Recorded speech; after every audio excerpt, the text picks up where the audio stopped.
myself, Dr. S.K. Garg, Associate Professor in Zoology, Government PG College, Barmer. Today I will discuss regarding the pre-vitellogenesis. प्री-वाइटिलोजेनेसिस एक क्रिया है जो वाइटिलोजेनेसिस से पहले होती है और ये दोनों की दोनों stages growth phase of oogenesis में होती हैं। तो ओजेनेसिस की ये दोनों सब स्टेजेज होती हैं। वन इज प्री-वाइटिलोजेनेसिस और सेकंड वन इज वाइटिलोजेनेसिस, और आज हम डिस्कस करेंगे प्री-वाइटिलोजेनेसिस।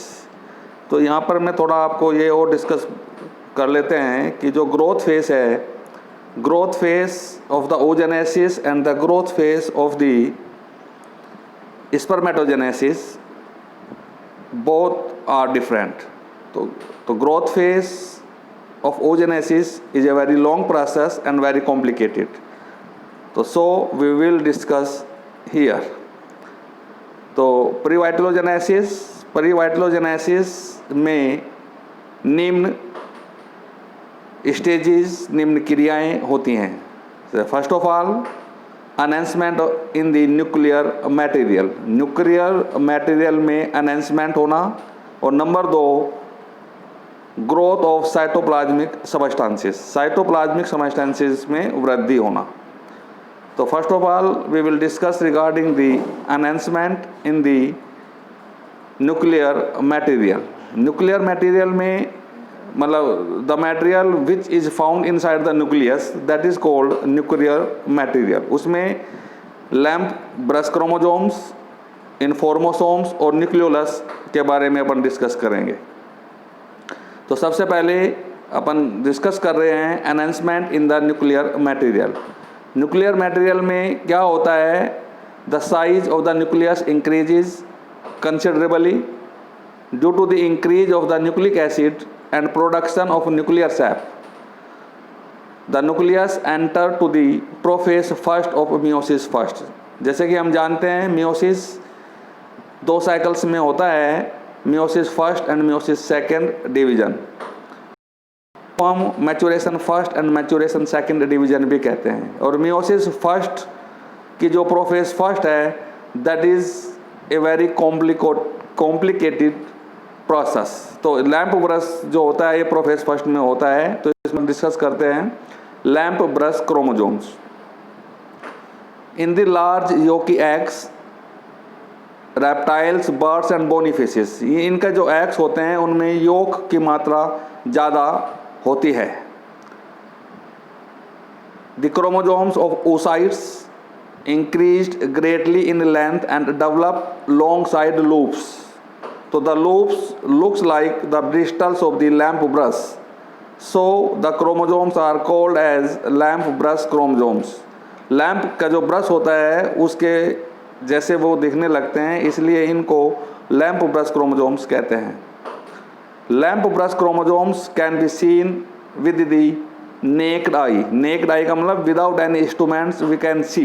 जनरली क्या होता है, जो क्रोमोसोम्स होते हैं वो माइक्रोस्कोपिक स्ट्रक्चर्स होते हैं और माइक्रोस्कोप की सहायता से देखे जाते हैं, परंतु ये जो लैम्प ब्रश क्रोमोसोम्स हैं इनको हम किसी भी इंस्ट्रूमेंट की सहायता से देख सकते हैं, इसलिए हम इनको कहते हैं, इनको नेक्ड आई से हम देख सकते हैं। तो इसलिए they are called giant chromosomes. Giant का मतलब लार्ज साइज, बड़े साइज के क्रोमोसोम्स। तो a large number of messenger RNA molecules are formed during the growth phase because of extraordinary increase in the volume of oocytes. तो with the synthesis of the messenger RNA, messenger RNA के साथ साथ में और जो अलग प्रकार के RNA होते हैं वो भी बनते हैं। से फॉर एग्जांपल राइबोसोमल RNA भी वहाँ पर के बनता है, tRNA, ट्रांसफर RNA भी वहाँ पर बनता है। और वो सारे के सारे क्या काम करते हैं? प्रोटीन सिंथेसिस की क्रिया को फैसिलिटेट करते हैं। अब ये डायग्राम है, आप इसको अच्छी तरह से देख लीजिए। 2 lamp brush chromosomes of an amphibian, this one. ये जो डायग्राम है ये 2 क्रोमोसोम्स हैं, ये आप देख सकते हो। बिल्कुल ये ऐसे ही दिख रहे हैं, जो लैम्प का जो ब्रश होता है उसके जो बाल होते हैं उसकी तरह से ये दिखाई दे रहे हैं। तो इसका जो एक पोर्शन है उसको यहाँ पर एनलार्ज करके दिखाया गया है, ये देख लीजिए। तो this is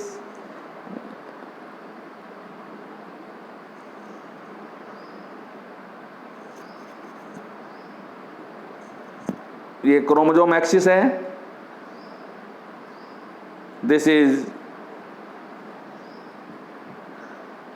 chromosomal fibre of DNA, this is ये चारों तरफ जो है दिस इज द मैट्रिक्स। ये जो साइज है ये लैम्प ब्रश क्रोमोसोम्स का आपको दिखाया गया है, आप इसको ढंग से करके देख सकते हो। ये क्रोमोसोम लूप है, एरो की सहायता से दिखा रखा है। और ये जो ये एक्सिस है chromosome axis, this one chromosome axis. और ये जो चारों तरफ है दिस इज ये मैट्रिक्स, इसके अंदर होता है RNA and proteins. Next informosomes. Informosomes क्या होता है एक्चुअली, ये some of these messenger RNA molecules becomes inactive are called informosomes. जो मैसेंजर आरएनए इनएक्टिव फॉर्म में रहते हैं उनको इन्फॉर्मोसोम्स कहते हैं। तो these messenger RNA brings about protein synthesis during early cleavage when chromosomal DNA remains condensed and involved in the nuclear division and as much is not available to synthesize the messenger RNA। वो messenger RNA मतलब available नहीं रहता है, इसलिए ये इन्फॉर्मोसोम्स काम करते हैं। उसके बाद न्यूक्लियोलस। न्यूक्लियोलस आई नो कि आपको सबको पता होगा कि न्यूक्लियोलस क्या है। न्यूक्लियोलस केंद्रक में एक सेल ऑर्गेनेली है जो केंद्रक के अंदर पाई जाती है, जिसको हिंदी में केंद्रिका कहते हैं और इंग्लिश में न्यूक्लियोलस कहते हैं। तो it is a very important point, जिससे कि इनका साइज न्यूक्लियस का बढ़ जाता है। तो ovum is suppose to have only one nucleolus, ये माना जाता है कि केवल एक ही न्यूक्लियोलस उसके अंदर होता है। But it increases greatly in size, ये बहुत ज़्यादा बढ़ जाता है। लेकिन एम्फीबियंस में क्या होता है, there is a large number of nucleoli which are located under the nuclear membrane। say for example इसके न्यूक्लियोलस है, ये न्यूक्लियोलस है, दिस इज न्यूक्लियोलस। इसके बहुत सारे इसमें वो होते हैं न्यूक्लियोलाई, ये केंद्रक है और केंद्रक में न्यूक्लियर मेम्ब्रेन के चारों तरफ इस तरीके से ये रहते हैं न्यूक्लियर मेम्ब्रेन के नीचे। तो the enlargement and increase number of nucleolus in related to increase number of genes coding for ribosomal RNA। तो the increase of genes without a mitosis is referred to as amplification of genes। it is a very important point, amplification of genes, जिसको रेडोडेंसी भी कहते हैं। The increase is associated for future protein synthesis during cleavage।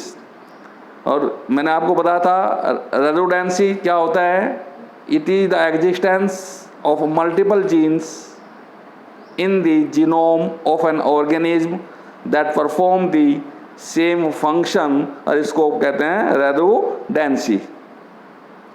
और अलग अलग amphibians में अलग अलग न्यूक्लियोलाई होते हैं। The different amphibians have the different number of the nucleoli as below. Number one is Triturus, ये एक प्रकार का सैलेमेंडर है। सैलेमेंडर रेप्टाइल्स का एक ग्रुप होता है, उसके अंदर 600 न्यूक्लियोलाई मिलते हैं। साइरिडोन, इट इज ए सैलिमेंडर, इसके अंदर 1000। और ये जीनोपास जब एक टोड है, फ्रॉग टोड जो होते हैं उनमें लगभग 1200 या 1200 या 1200 न्यूक्लियोलाई पाए जाते हैं। नेक्स्ट ये growth of cytoplasmic substances. Cytoplasmic substances में वृद्धि होना। तो during growth phase both quality and quantity of cytoplasm increases। The young oocyte possesses a finely granular cytoplasm। जो यंग oocyte होता है उसके अंदर कुछ स्ट्रक्चर्स नहीं होते जो कि मैच्योर oocytes में पाए जाते हैं। इसके अंदर क्या क्या होता है, it contains a few mitochondria पाई जाती हैं, गोल्गी कॉम्प्लेक्स पाया जाता है, कुछ सिस्टर्नी पाई जाती है एंडोप्लाज्मिक रेटिकुलम की। तो ड्यूरिंग द ग्रोथ फेज जब मैच्योर होता है oocyte तो उसके अंदर फॉलोइंग चेंजेज होती हैं, जैसे नंबर 1 इज माइटोकॉन्ड्रिया बढ़ जाती हैं, राइबोसोम्स बढ़ जाते हैं और एंडोप्लाज्मिक रेटिकुलम डिसअपियर्ड हो जाता है, विलुप्त हो जाता है ड्यूरिंग द oogenesis। तो Golgi complex takes active part in formation of vesicles and cortical granules. Its sacules are found to contain acid mucopolysaccharides. It's a very important point. Sacules are found to contain acid mucopolysaccharides. These vesicles form cortical granules. Cortical granules क्या होते हैं भाई? Cortical granules are membrane bound spherical bodies filled with mucopolysaccharides.